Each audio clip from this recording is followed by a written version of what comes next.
Capítulo 25. Cibele. Devia ser setembro de 2001, pois me lembro que, nessa mesma época, havia ocorrido os ataques ao World Trade Center nos Estados Unidos e muitos de nós, membros dessa denominação, burlamos as regras doutrinárias para assistirmos às imagens dos atentados. Como foi algo sem precedentes no Ocidente, muitos irmãos e pastores acharam que poderia se tratar de algum evento ligado aos fins dos tempos e ao arrebatamento.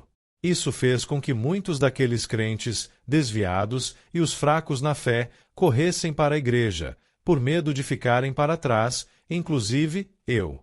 Nessa mesma época, após voltar a escutar os programas de rádio da igreja, conheci outra garota, dessa vez, cristã. Seu nome era Cibele, uma jovem que iria me inspirar a querer melhorar e mudar de vida. Como uma mulher de Deus pode nos inspirar para o bem? Cibele era uma das líderes do grupo de jovens da sede, na capital, e apresentava um programa de rádio local para o público jovem, aos sábados. Suas pregações eram muito inspiradoras. A fé e a devoção sincera da Cibele me motivaram a querer me equiparar a ela espiritualmente. Foi nesse momento que se acendeu em mim o desejo de ter uma fé verdadeira novamente.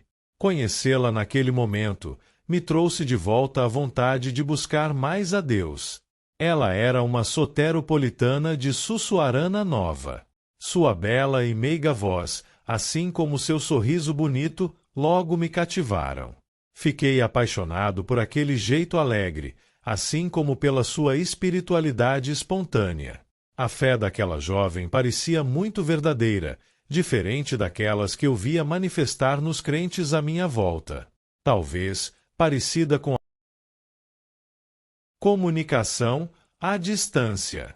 Por ela morar na capital, e eu no interior, a nossa comunicação ficou sendo à distância.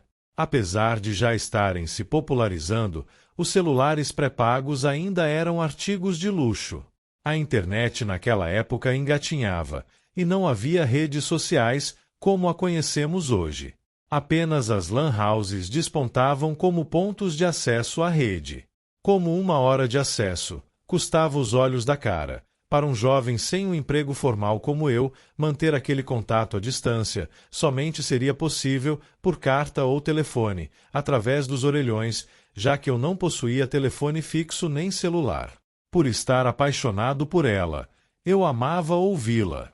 Aquela moça era uma mulher de Deus incrível para mim. Ela era bonita, inteligente, extrovertida e possuía uma cabeça incrível.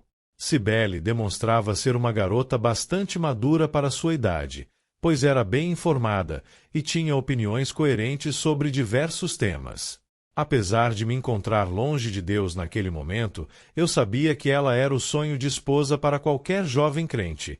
Qualquer jovem crente que conhece ao Senhor e que sabe da importância de se ter ao lado uma mulher que também conheça a Deus. A gente trocava conhecimentos e incentivávamos um ao outro na fé. Na verdade, ela, naturalmente, me incentivava mais que eu a ela. Eu me via, a anos-luz da sua fé, convicta e convincente.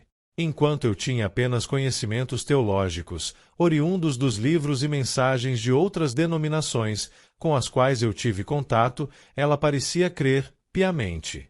Entretanto, só de ouvi-la falar de Jesus com paixão, aquilo me incentivava a buscar a Deus ainda mais, me motivando a tentar romper aquela barreira infernal das dúvidas que represavam minha fé.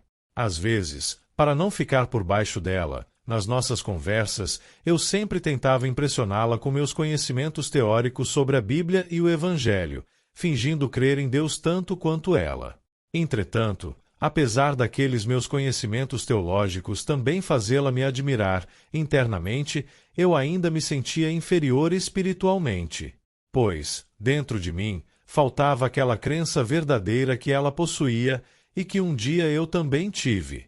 E eu sabia disso. No fundo, eu via que não era aquilo tudo que tentava transparecer, que eu tinha me tornado uma farsa. Então eu comecei a me depreciar, a me sentir diminuído perto dela. Infelizmente, inseguro, passei a pensar que não chegava aos seus pés e que ela não era para mim.